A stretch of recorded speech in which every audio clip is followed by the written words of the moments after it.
Hi, everybody. My name is Ray Williams. I'm the Blanton's Director of Education here at the University of Texas at Austin, and I want to welcome you to this installment of our online series, Curated Conversations. Before we get started, I have just a couple of housekeeping notes to share. Your audio is muted, so no one can hear you, and only the panelists are going to be visible on scene. Closed captioning is available by clicking the live transcript icon at the bottom of your screen. We'll be taking your questions from the Q&A window. Just click the icon below to type and send your questions, and we'll get to them if we can as they arise, but certainly at the end. We're planning about a 1-hour program, and we want to protect time for Q&A at the end, but use that Q&A window instead of the chat. The chat will welcome your comments as we go along. This event is being recorded, and it will be available on our website and YouTube page about a week from today. I think that's it. Welcome. And I am really delighted to introduce a trio of creative collaborators who have been working together for many months to create a new dance work inspired by an old poem. And yeah, there's some visual connections along the way, but this session is going to be devoted to really hearing the story of their creative process. And to launch this conversation, I want to introduce the composer of this new dance work, Michael Alec Rose. He's a professor at Vanderbilt, and he loves the Blanton Museum. So, well, Michael, I know you're going to introduce your other collaborators and start this conversation about A Million Alien Gospels. Thank you, Ray. It's an honor to be here. Can you hear me okay? Great. A Million Alien Gospels is a line from a poem by Victorian poet Alice Meynell. I'll read the poem a little bit later. I just want to start by saying what an honor it is to be here, to be hosted by the Blanton Museum, one of my favorite places in the whole world. I'll say a little bit more about that later. But for now, I just want to immediately introduce my two choreographers who will introduce themselves, AJ and Dorothy. Hi guys, thanks for joining us today. My name is AJ Garcia-Rameau, the director of Ventana Ballet. My name is Dorothy Overbey. I'm the artistic advisor of Ventana Ballet. We are co-choreographers of this ballet called A Million Alien Gospels, which is premiering at our event, Beautiful World, June 2nd through the 4th.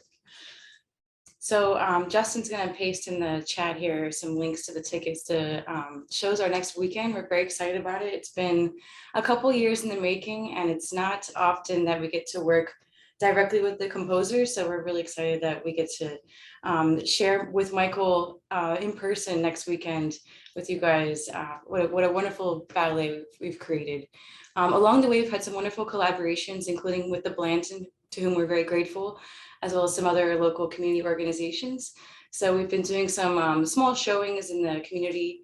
This evening we'll be with Capital Area Master Naturalists, previously with Tree Folks, a lot of community organizations with very similar goals in mind as to our ballet, which Dorothy will talk about the story. Okay, so Michael and AJ have been began working on the libretto, gosh, more than 2 years ago. Is that correct? Yeah, and the ballet was originally slated to premiere in, well, you know, at a time when it could not. So we're really happy for it to finally be happening. So this is a beautiful story, and the crux of the story is that it documents the troubled relationship between humanity and our planet. There are actually many layers to the story, but I will tell at least the story from one lens, and we'll get to it, the rest of them soon. There is a character whose name is Alice, who is named for Alice Meynell, the poet, and Alice represents all of humanity. There are also characters who represent the four elements: earth, fire. I always say earth, wind, and fire. Always. Earth, air, fire, and water. There's also a character who represents the earth and earthly love and community and joy and creativity and all of the gifts that the earth has to offer us. And that character is called the flower. So the ballet opens in a very dark place. The dancers, they're also dancers who represent humans, and they are clearly in a state of, distress. They're in a state of self-absorption, of lack of awareness of each other, lack of self-awareness. And this is this is just a metaphor sort of for where humanity in so many ways is right now at the moment. The elements witness the humans in their distress and want to give the humans a gift. And so they give the gift of the earth, which is played by this dancer who is called the flower. And they give the gift of this flower, and they give the gift to Alice. Alice is also in a place of, a place of darkness and self-absorption. And at first, the relationship goes well, but as their relationship develops, Alice begins to exploit, begins to manipulate the gift. And the powers of the gift are diminished, and the flower, which represents the earth, it wilts. It's not destroyed utterly, but it wilts. At this point, the elements enter and see what's happened, and they rescind the gift. And Alice is left in a place of darkness, which is a place that precipitates her transformation. In Act 2, the elements try again. They now give the gift again to all of humanity. Humanity does the same thing. They exploit the gift. There's a clear environmental message here. But in the meantime, Alice has undergone her transformation. And through this place of darkness and void, she has become more aware. She's become more conscious and more self-actualized. And she's able to intervene and save the gift from the humans. And there's a chance at redemption. So that is the basic. However, there are many levels to this, which I'm sure we'll get into as well, but that is kind of the basic level. Thank you. So Justin, if you could put up the poem now, I'm going to read this poem to you. Ray, I remember from our very first conversation about this program, one of the things that you were really excited about was this idea about how something new can arise from something old, which is the story of our lives as artists. That's what we do. We're in conversation, dialogue with old things. I think the other thing that's, I hope, interesting to all of you, is what's a Jewish person being, what business do I have as a Jew becoming inspired by a poem called Christ in the Universe?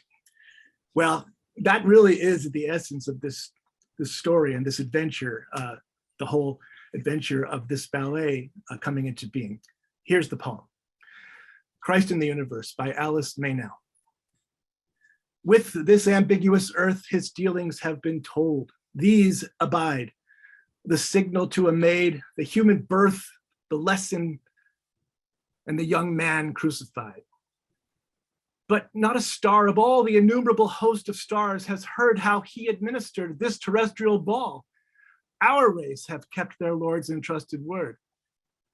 Of his earth-visiting feet, none knows the secret, cherished, perilous, the terrible, shamefast, frightened, whispered, sweet, heart-shattering secret of his way with us.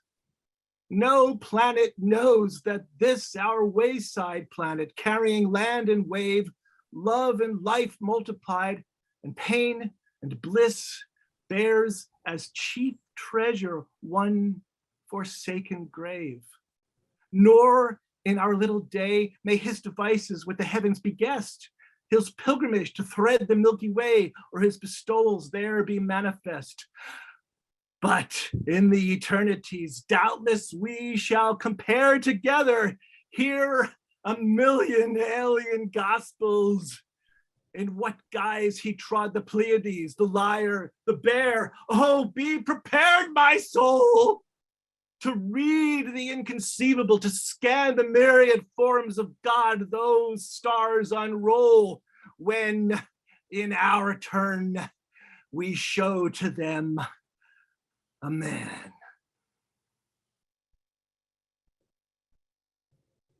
Thank you, Justin.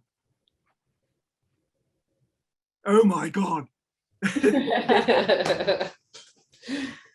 I think it's the story of my life as a composer, to be a Jew and to be inspired by Christian music, Christian poetry, to be in dialogue, to be stubbornly faithful to my own Jewishness while also understanding the massively important, powerful breakthrough of the spirit that Christ represents, that Christ presents. This is a kind of pluralism. This is a kind of generosity of spirit that's inscribed in this poem. I don't know of any other Christian poem like this, in which the Christian poet, Alice Meynell, dares to imagine what it might be like to be in dialogue with other planets and to have to show our own version of God amongst myriad other forms of God, a million alien gospels. And that was my inspiration. Ray, you see how this is an old poem, but I think the idea is radically new. And that's what was so inspiring to me. And so, AJ, I would love to hear your thoughts a little bit more about this later on. AJ, you helped me get to a point where this could become a viable vehicle for a ballet. At first, I had all kinds of crazy ideas. Oh my gosh, the first drafts of libretto, it actually began with Area 51. I'm not kidding. We were going to be at Area 51 and actually meet the aliens at the spacecraft in New Mexico at Roswell. That didn't work. And then the next idea was that what was going to happen in the ballet was different forms of God, actual different incarnations of the divine were going to be dancing together and presenting themselves to the human being, whose name, of course, is Alice. I knew that from the start. And AJ said, Michael, my dear Michael, that's not, she just told me that's just not, especially, it's not gonna work. In Texas especially, maybe, it's just not gonna work. Where you're gonna actually, show this weird pluralistic version of divinity. It's a little bit too blasphemous. And so AJ helped me to understand, especially at this urgent moment of so much environmental crisis right now today, of so much human disaster, the breakdown of our own decency, of our own humanity, right today, this very day, we have to find a way to work together, to have common ground. And there's no better common ground than the ground itself, than the earth itself, than the elements themselves. And so from the very start, AJ Garcia-Rameau helped me to understand that the best possible way of incarnating this vision of what it might mean for human beings to find a way through the darkness, if not towards redemption, at least towards community, that the best possible way was to celebrate the power of nature itself, of the earth itself, of the elements themselves, embodied, incarnated as four dancers who present a gift to the human being, which that human being does not know how to receive at first. This was a painstaking process of the evolution of this idea. 2 years we've been working on this. I cannot tell you how lucky I am, how lucky any composer is to be able to work with great dancers, great musicians, without whom none of this could be possible. I want you to see a little bit of what we're doing right now. So AJ, Dorothy, let's get to it. All right. So we had a preview gala performance in February, during which we workshopped and developed Act 1 of the ballet. And I just want to say a little bit about what our workshopping, what our creation process is like.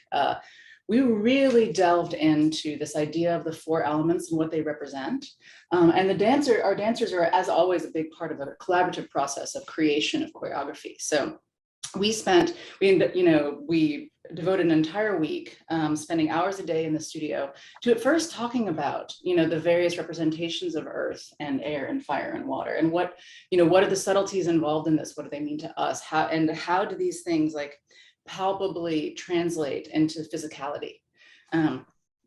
And so the videos we're showing today, we're going to show 5 of them, and they are short excerpts from what we call the elemental round, a series of solo dances, but they're really duets with the musicians of each element and the instrument that corresponds with each element. So we'll be showing earth, air, fire, and water. And and Alice, yes. And AJ has put together some very short clips. Is there more should I say more before, Ray, should I say more before we go in, or should I do it? I just want to say one thing that I noticed is, we're charting the story of a creative process, and, it started with something old. And then here is Michael describing getting many ideas, like some of which didn't work. Right? And I kind of love that sense of many possibilities, and then honing in, in part through consultation with other people who can bring their lens and their experience to sort of narrow the possibilities and sort of start supporting you in steering a course for this idea. And then now we're getting to the part where choreographers are starting with conceptual ideas, but really eager to spend time in the studio with dancers whose bodies are going to start to inform the thinking as well. So I'm just going to help sort of keep these many threads sort of alive for our audience. So I'm listening for creative process. Well, all right, before we watch the first video, I want to respond to that. Thank you, Ray.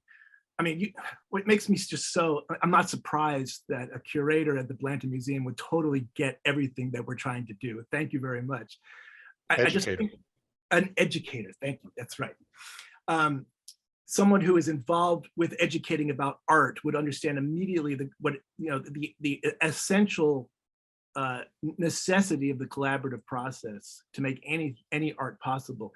I think what I want to say is that when I grew up, when I was a student, when I was being trained as a composer in the previous century, there was a very different model about what it meant to compose, which is that you put notes on paper, you finish the piece, you copy it out, and then you give it to players and they play it. Nothing could be further from the truth of composing right now. For the very beginning of the compositional process, for me, it's already a collaboration. It's already a conversation. There's no possible way of imagining yourself as an autonomous, autocratic composer.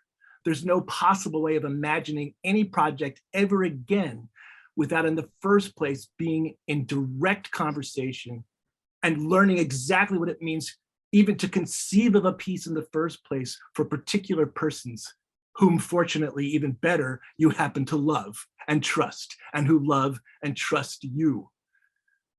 That's a microcosm, I think, for civility at large. Is it not?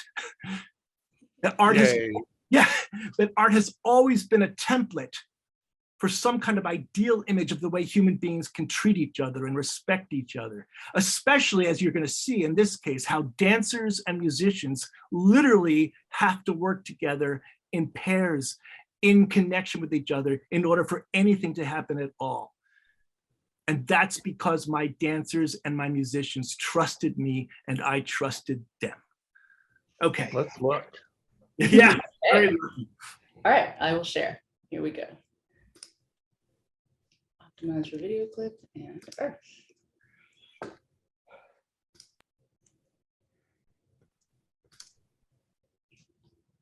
My name is Dorothy O'Shea Overbey, and I'm dancing the part of Earth in A Million Alien Gospels, and I'm also a co-choreographer along with AJ. Yeah. My name is Daniel Kopp. I'm a cellist and the artistic director of Austin Camerata, and playing the cello representing Earth in A Million Alien Gospels. When I get up there on the middle of the stage, I was telling Dorothy that it's an overwhelming experience. For one thing, I'm abandoning my music, so I'm having to play from memory, which is a little bit nerve-wracking.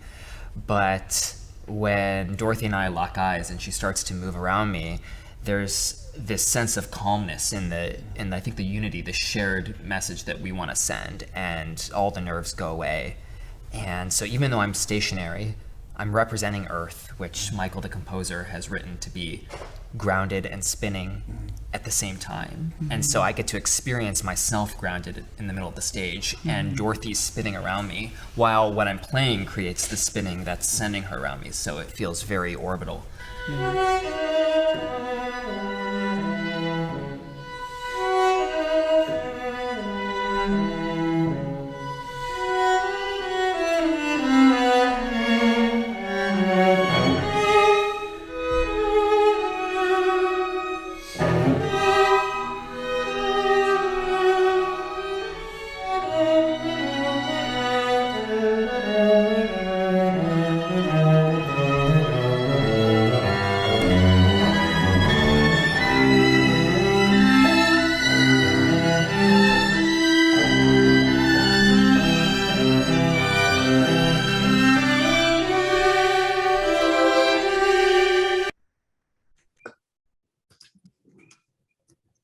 Nice So- spinning.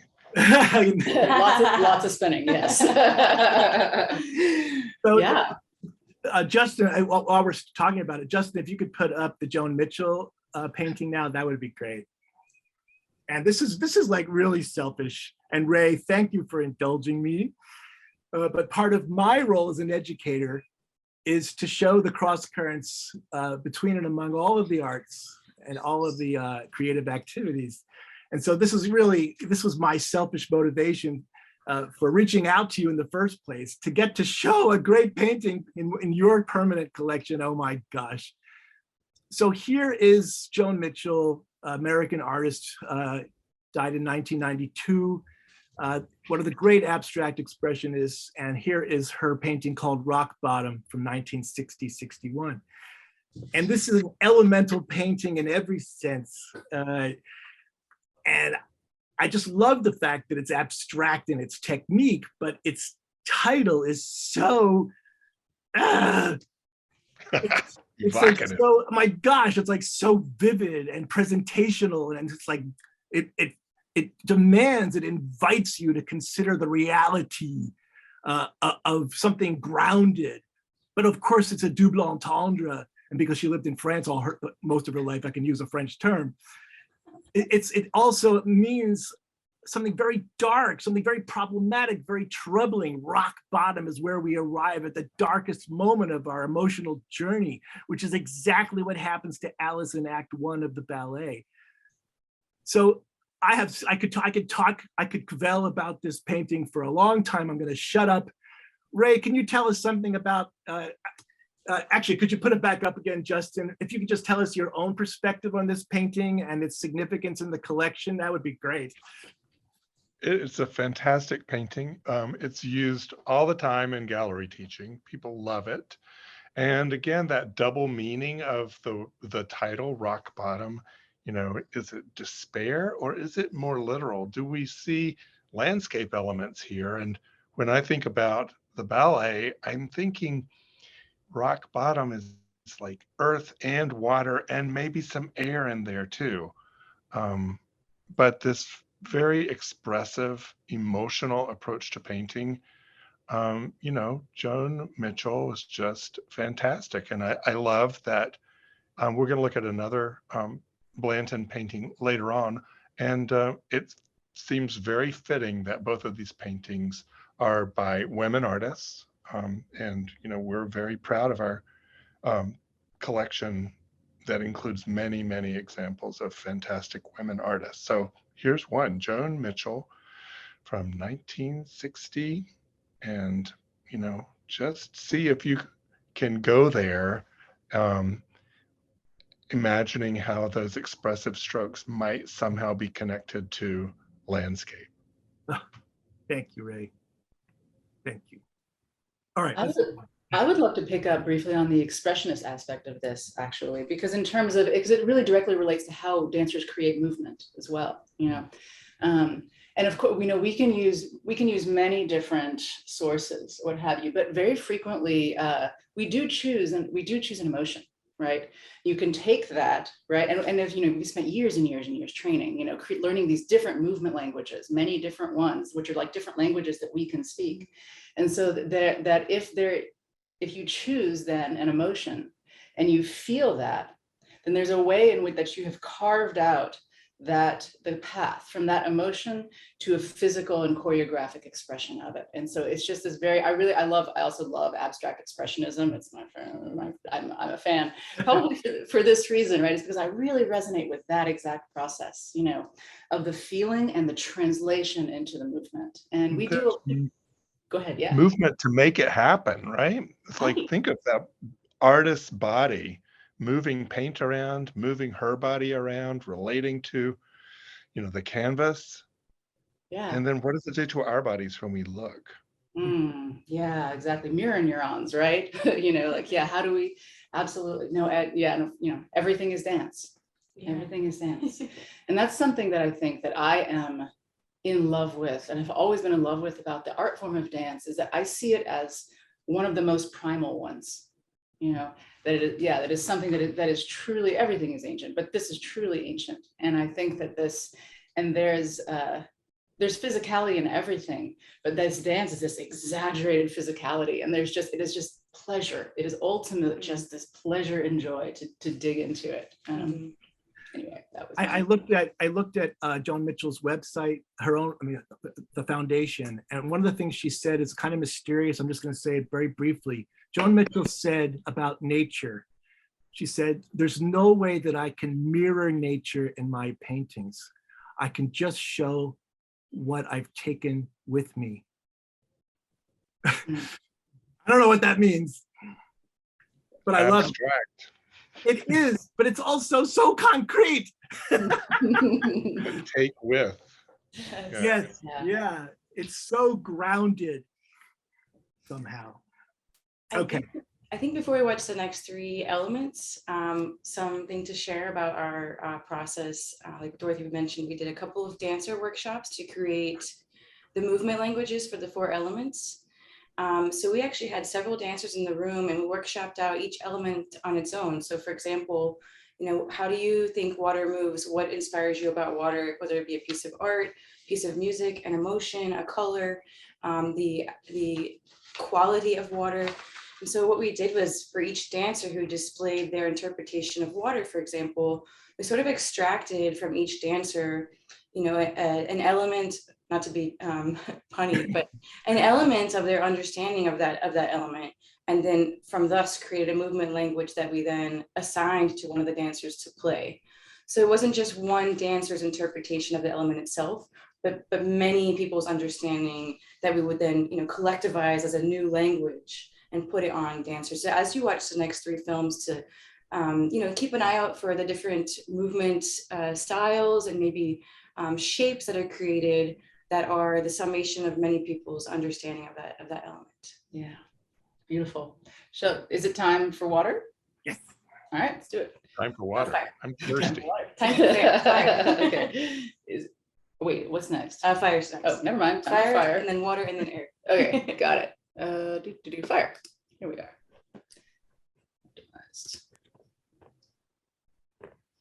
Hold on. Oop, there we are. I'm Rachel Hanlon, and I am dancing Fire. My name is Doyoung Kim. I play double bass, and I am Fire in Alien Gospel. As a bass player, so there's a lot of like major change, and like its music is kind of complicated. Like it's not simple music. It's there's a lot of like things going on. So I need to catch up every section. Who's next and who's next? Because I'm a bass player, so I need to match up with everyone. You know. It's not very often that we get to be like in this, like as integrated into the musicians for like an extended period of time.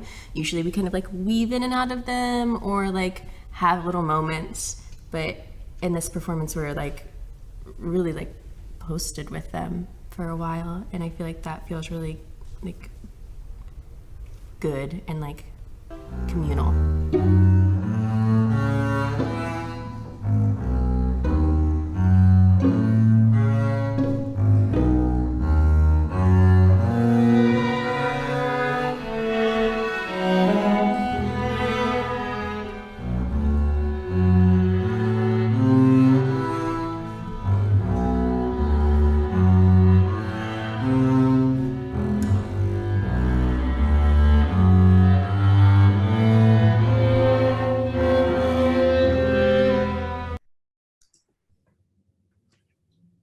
I just want to say that as a composer, again, I could not be luckier than to have Do-Yoon.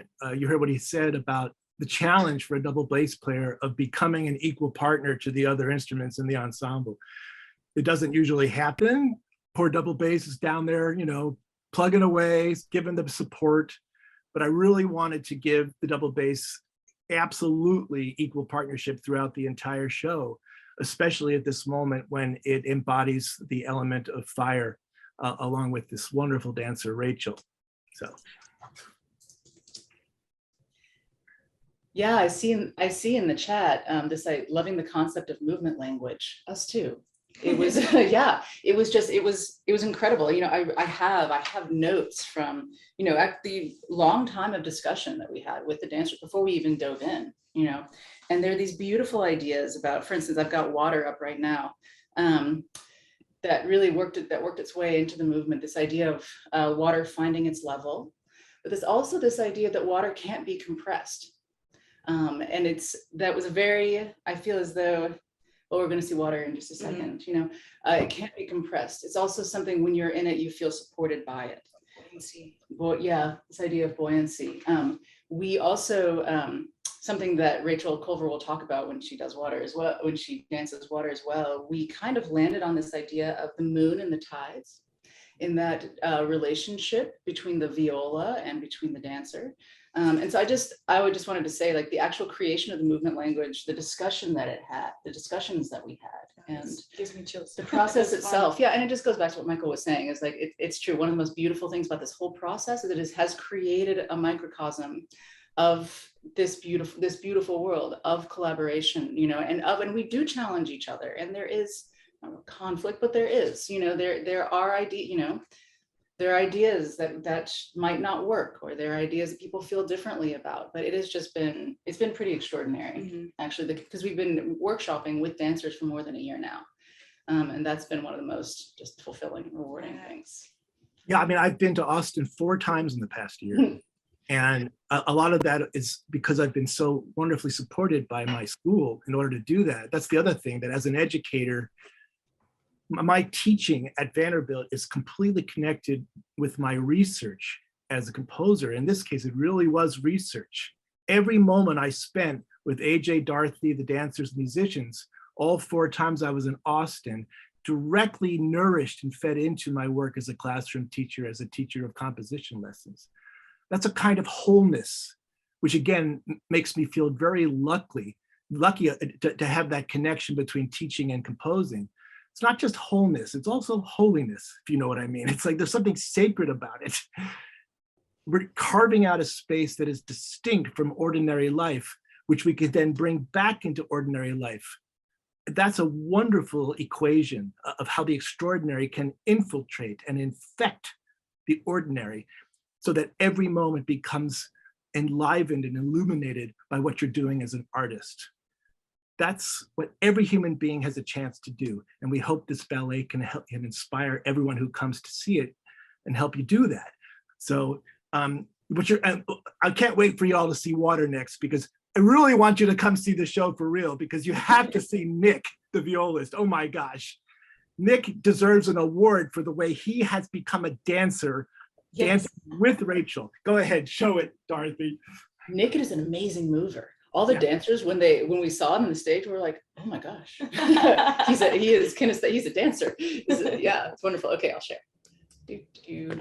Water is next. Share.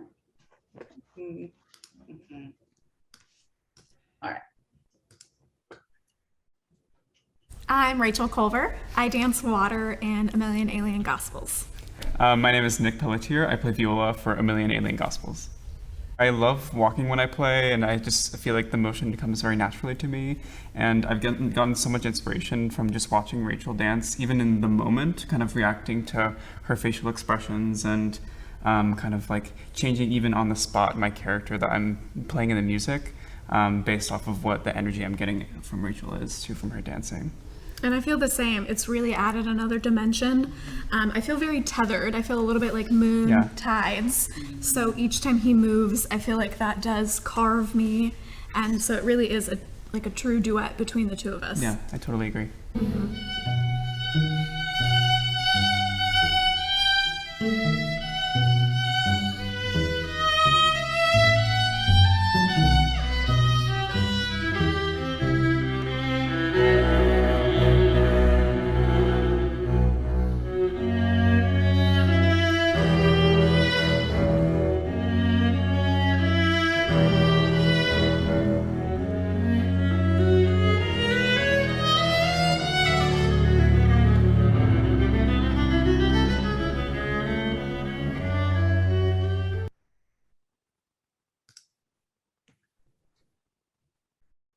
Viola is really, with all due respect to the other instruments, viola is really my favorite string instrument.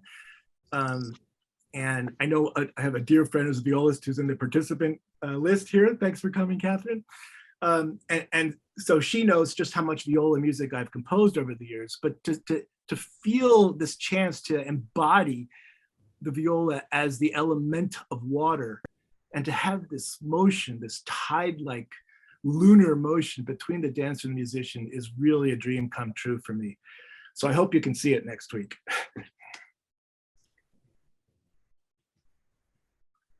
Shall we show air next? Sure. Okay. And let me know about this pop-up window. I am so sorry. Oh, it was the Q&A one because it was from Zoom. Aha, that makes sense. All right, cool. There. Share. And I will move the Q&A. All right, so is that? Yeah, that's good. Uh-oh. Yeah. There we go. Is that better? Yes. Okay, great. Cool. Thanks. My name is Marisa Ishikawa. I am the second violinist for A Million Alien Gospels. My name's Tickery Shapiro, and I'm playing air. I really feel like she completes the dance. Learning this, it was just me walking around in a circle, and I'm air. And when she was added in, the sound was so much fuller, and it just felt like we were a pleasant tornado just spiraling in, and it really gave air some life and some lift. And I think the way it's written for the violin is it's in a very beautiful upper register of the instrument, and the way that we can manipulate sound is make it sound more airy, and that combined with some glisses that are very long, almost sound like a sigh, which can be a very breathy inflection, and it kind of adds to that movement. So it's beautiful.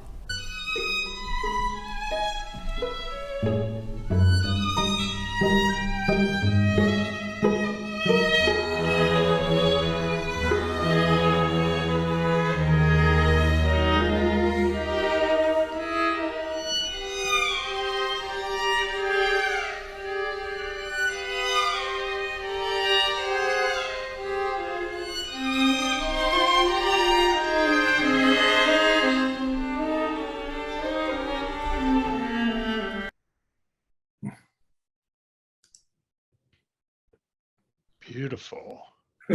Thank you. I got to tell you, these players and these dancers, it's just fantastic. You know, they can do anything. You ask them to do something, okay, let's try it. It's like I just fall in a tub of butter. Well, now we get to see AJ dance. Yes, and yes, then yes. I think we'll have some Q&A. Yeah, one last film for you guys. This is Alice, the protagonist of the ballet, who Dorothy spoke about earlier. Yeah. All right. Share. And I'll make sure it is not occluded by anything. Am I good? Looks like there's some. It's this window. It's this window. Oh, thanks. All right, now good? Yes. My name is Matt Lammers, and I'm the first violinist for A Million Alien Gospels. And I'm AJ Garcia-Rameau, and I am dancing the role of Alice in A Million Alien Gospels. We seem to have a similar understanding of what's going on between Alice and her kind of psyche, or this almost shadow-like presence as she's kind of coming to grips with what's going on in the first act. And it's really cool and also kind of intimidating to see the notes I play reflected in something else outside of me, and that's a very surreal experience, and in many ways also it's kind of scary seeing you respond in that way to what's going on in the music and being the source of that. It's a dark moment in the ballet, but really powerful. In fact, Michael, in addition to composing the music, was doing some coaching to us when we were practicing yesterday on, different facings, like, should I face you? What does it mean? Should I have my back to you? Should we do a combination of those things? And that was an interesting exploration. Yeah. But yeah, very, very fun. It's always fun to dance with live musicians. It's a very different experience than with the recording, for sure. Yeah.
I think the moments of struggle are the ones that really stand out, because the harmonic language makes them very obvious, but not in a caricature kind of way.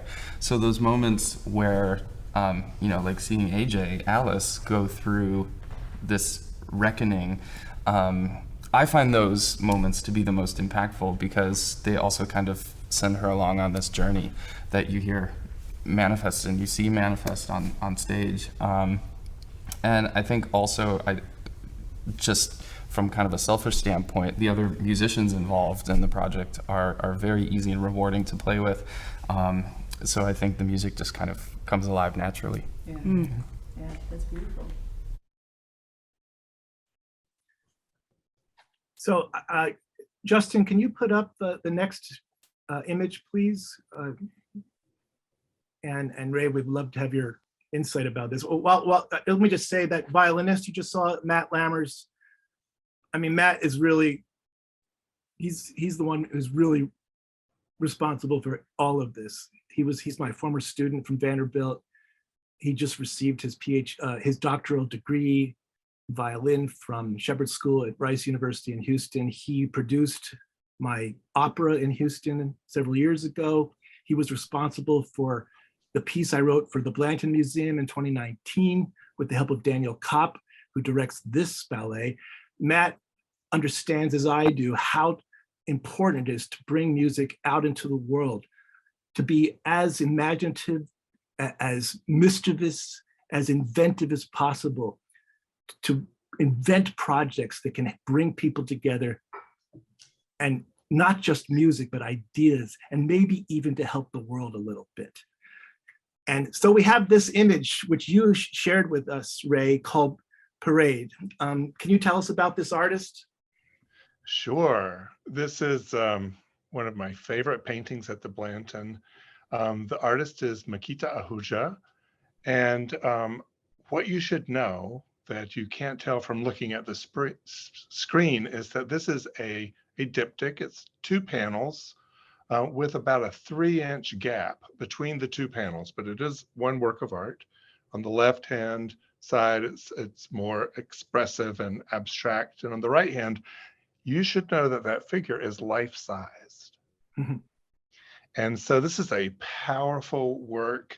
And, you know, I thought of this painting as connected to the themes of the ballet. She's got her feet firmly planted on the earth.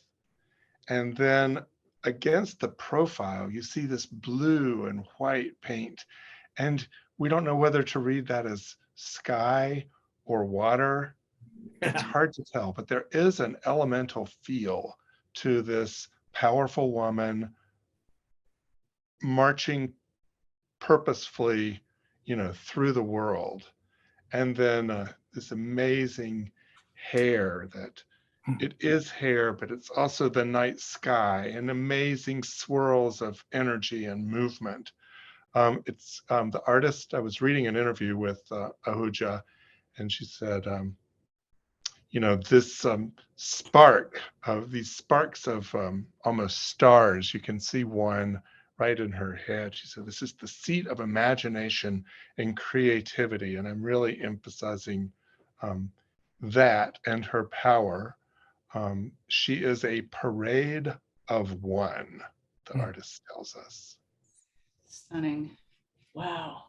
This is amazing. Thank you. I just feel such a strong connection with the journey of Alice in our ballet here, you know, walking and dancing her way through darkness, but also towards something that is still unknown, but yet the determination, the courage is there. It is lonely, but also it seems to bring in all the elements, right? You said it's all the elements are there and they're all present. And that really is connected to the story of this ballet. Thank you for making that connection, Ray. I'm really grateful for that painting. Thank you. I have one quick thing that also that reminded me of, you know, the other thing, the parade of one, right? And you see that cascade coming back from the figure, you know, and of course I'm seeing this, right, as the contents of her consciousness and her history and, you know, all of these things. Yeah. And there's so much, and I, you know, especially at the very, you know, in the central part of what was just kind of proceeding from the mind, body, psyche, you know, there were a lot of these like small kind of repeated elements that were going on. And that, you know, that just reminded me of something, which I think is a really interesting part of the ballet, which we didn't show in any of these videos. But our way of showing that Alice and the humans were in a place of compulsive self-absorption and lack of self-awareness was for each dancer to develop compulsions.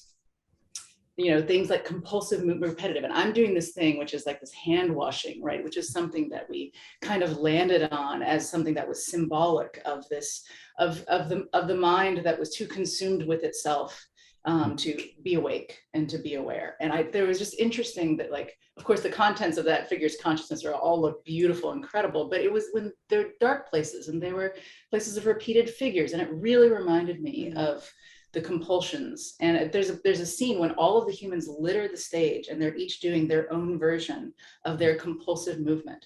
And they walk in like small box, like Mondrian-like patterns around the stage.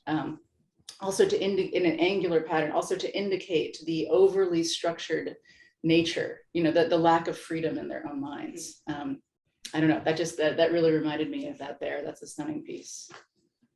Oh, the compulsive hand washing resonance to lady. Oh, yeah. Okay. Yes. Okay. Yes, absolutely. Yes. Thank yes. you. Thank I you so love much. this. the That's spot. what pops up when you do that gesture. You just think, oh, she's gonna get rid of something. Out damn Yeah. spot. Yeah. Yeah, yeah. And the Ahuja painting is like, I see that abstract, maybe it is memory or the past, but it's like joys, and it's the joys and sorrows that we all carry as we move through the world. And I think that's a very rich and complex painting, and I love looking at it with people. Speaking of collaborative processes where we look at things together and Yes. make meaning. So I just love hearing this story of creative collaboration and iteration and trying new things and disagreeing sometimes. And you've really laid it out with these beautiful excerpts that, I got to see a partial preview a couple of months ago, and now we're all going to run out and buy tickets so we can see the real thing, because this little screen cannot capture that movement and that sound that you've got coming from the musicians. So I'm going to check the Q&A panel, but Michael, one that came in earlier on was like, what was your thinking? How did you think about pairing the voice of an instrument with a particular element? Great question. I began with the cello. I knew that the cello had to be earth. I knew right away. The cello is grounded. There's the old, Woody Allen scene from one of his early movies where he's a cellist in a marching band. It didn't work very well. Has to sit, and but I try to set myself against that, because in both my opera and now my ballet, the cellist has to move. The cellist has to move, has to be part of the dance, part of the show. So it is grounded, but it's also spinning, which is, of course, my direction for the music of that pairing between Dorothy and Daniel. Also, when I wrote a cello concerto, it was called Sedentary Dances. That's the name of my cello concerto. And the paradox is right there in the title of this. So the double bass, I remember talking about, not conflict, but the collaborative process. AJ, correct me if I'm wrong, but I think you were quite skeptical at first about the role of the double bass and the music that I gave to the double bass as a presentation of fire. It wasn't really happening. And so we had to talk about that. I had to explain my sense that we're not talking about a raging conflagration. We're talking about a slow burn, right? Something that is at the core, literally at the core of the earth. It's always there. And it always is the source of life. Sometimes it's hidden, but it gives us the chance for life to come into being. It's a positive force, not just a violent force. And that's where I really felt that the double bass could be that subterranean fire. Of course, the violin had to be air. The violin has two roles here because there are two violins. One is air up in the stratosphere, all the wind and that pleasant tornado that Tickery was talking about. But also, yes, the violin has always been in the history of music, of concert music. It's always been an embodiment of the human being, of the singing voice, of the individual soul. And that's why it had to be Alice. It had to be the human being. And that leaves, again, the viola. The viola just flows. It just flows. It can go high. It can go quite low. It has a kind of ungraspable, sometimes awkward thing that you cannot totally catch. It's hard to bring into tune because it's always flowing away. And yet it's so beautiful and it's life-giving. And it's so, I don't know, all-encompassing. It has an oceanic quality, so it had to be the viola. I hope that makes sense. It really makes sense when you see it, and you see it with those dancers. I want to just check in with Dorothy and AJ to see if you have any closing words, and we're almost at the end of our hour. I think just gratitude to you guys. Thank you so much for hosting this collaboration and highlighting this major, probably the largest project we've done. Thank you to all of our community partners. And thank you to everyone for taking time out of your lunch today to spend with us, to hear about the ballet. We hope you guys can join us next weekend. It'll be at KMFA, which is in East Austin in the Holly neighborhood at the old the Hatchery. And yeah, we'd love to meet you. Come say hi after the show. We'll have mingling in the foyer, so we'd hope to meet you. We have 5 performances, one on opening night, which is a Thursday, and then Friday and Saturday we have 2 each. Performance runtime is about an hour, and the musicians will actually start at the very beginning of the hour by giving a little bit of lecture demonstration, just for a few minutes about some of the music, which we're really excited about. And yeah, come be with us. This has been one of the most therapeutic and life-giving projects. Much needed. Much needed for us. So we hope you can So share. how do we get tickets? Oh, there it is in the chat. Boom. Okay, thank you. Yes, here's the link for purchasing tickets. Also, I'm really delighted that there's going to be the winners of a photo contest. Photo contest, we collaborated with our partner, the Capital Area Master Naturalists, and they hosted a photographic contest, photographs of the 4 elements and of wildflowers. And so the winners will be in the conference room right there in the foyer of the KMFA outside the concert hall. And we're just so glad that we can share those beautiful photographs as well. Oh, and also we have a collaboration. We've had a collaboration going on with Planet Texas 2050, which is a major initiative at UT Austin, a major environmental research initiative. And we've been collaborating them as artists, kind of making more palpable and real some of these climate concerns. And we might have an immersive exhibit from our Planet Texas 2050 collaborators there called The Climate Closet. We're working on getting that going right now, but that's very exciting as well. I also have to say, it's just so delightful that we're collaborating with KMFA. We lost our classical music station in Nashville a long time ago.